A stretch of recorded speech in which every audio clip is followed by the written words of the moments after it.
If you're a basketball fan, you probably side one way or the other on the MJ versus LeBron debate, right? Everybody wants to have this debate, this discussion about who the best player to ever play the game of basketball is. Now, we can't just sit and enjoy LeBron's greatness on its own. We have to try to compare to where he is with Jordan's career, which first of all doesn't make any sense because Jordan's career is over, accomplished everything.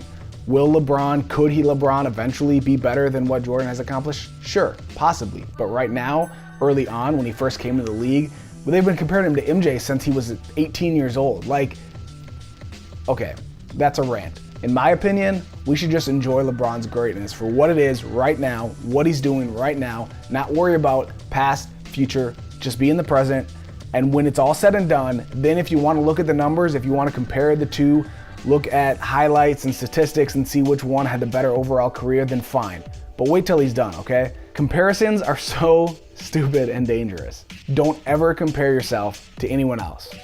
Not their career, not their car, not their shoes, not their family. Never compare yourself to someone else because God's calling on your life is unique and different. It's not like anybody else's. I can't compare myself to the guy living across the street because his life is completely different than mine. God called him to do something completely different, which means his success in life is based on his calling. My success in life is based on my calling and what God has called me to do. If you're making millions of dollars, but it's not anywhere near where God has called you to do, you're not that successful.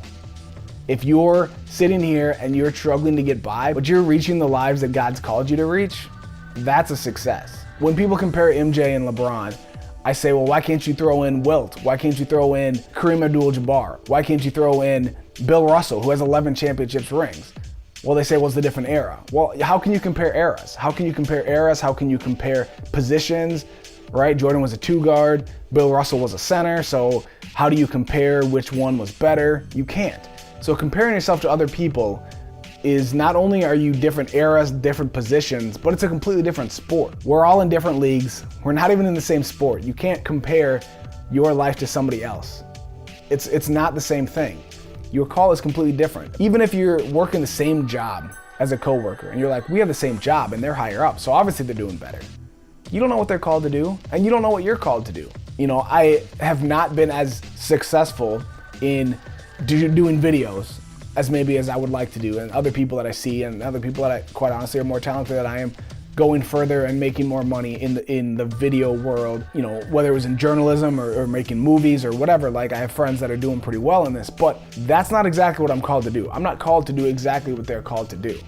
I'm not called to be them. So they're at a different sport, a different league at a different time. You cannot, please don't ever, if you only hear one thing, I don't want to make this long, I want to drive this one point home. Never ever compare yourself to anyone else. The only person you can compare yourself to is you. How are you doing with what God called you to do? That's all that matters. It's easy for me to look around. I'm 32 years old, been out of college now for 10 years, let alone high school for 14. I have friends that have a lot of kids. I have friends that have successful businesses. I have friends that have nice houses and nice cars, and it's so easy to compare ourselves to the people around us. And it's easy to say, especially people that are your own age, that you went to high school or college with, it's so easy to compare and say, I should be at the same level of life as them, right? I should be making the same amount of money. I should have a nice house. I should be settled, right? But that's not my calling. That's not where God wants me to be. So even though my bank account may have less money than that person down the road, if I'm where I'm supposed to be and having the impact that I'm supposed to have in the situation that God called me to, that's a success.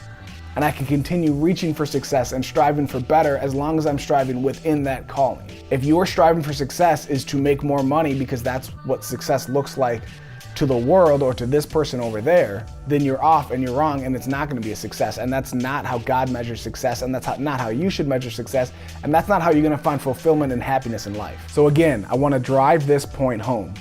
Don't ever compare yourself to anyone ever for any reason. Not only are you in different leagues, you're in completely different sports.